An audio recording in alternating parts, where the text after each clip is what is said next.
Is healing certain? Healing is always certain. It is impossible to let illusions be brought to truth and keep the illusions. Truth demonstrates illusions have no value. The teacher of God has seen the correction of his errors in the mind of the patient, recognizing it for what it is. Having accepted the atonement for himself, he has also accepted it for the patient.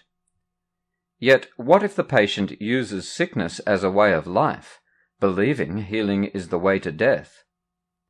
When this is so, a sudden healing might precipitate intense depression, and a sense of loss so deep that the patient might even try to destroy himself. Having nothing to live for, he may ask for death. Healing must wait for his protection. Healing will always stand aside when it would be seen as threat. The instant it is welcomed, it is there. Where healing has been given, it will be received. And what is time before the gifts of God? We have referred many times in the text to the storehouse of treasures laid up equally for the giver and the receiver of God's gifts. Not one is lost, for they can but increase.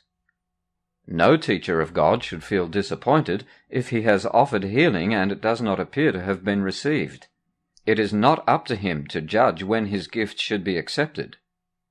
Let him be certain it has been received, and trust that it will be accepted when it is recognized as a blessing and not a curse. It is not the function of God's teachers to evaluate the outcome of their gifts. It is merely their function to give them.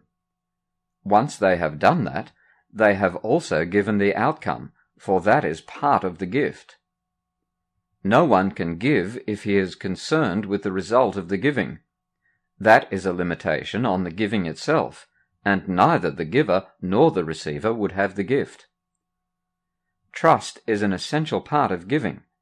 In fact, it is the part that makes sharing possible, the part that guarantees the giver will not lose, but only gain.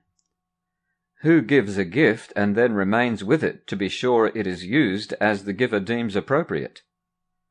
Such is not giving, but imprisoning. It is the relinquishing of all concern about the gift that makes it truly given, and it is trust that makes true giving possible. Healing is the change of mind that the Holy Spirit in the patient's mind is seeking for him.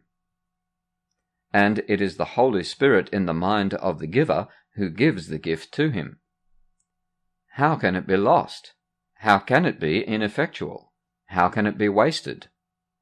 God's treasure house can never be empty, and if one gift were missing, it would not be full.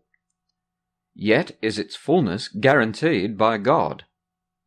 What concern then can a teacher of God have about what becomes of his gifts? Given by God to God, who in this holy exchange can receive less than everything?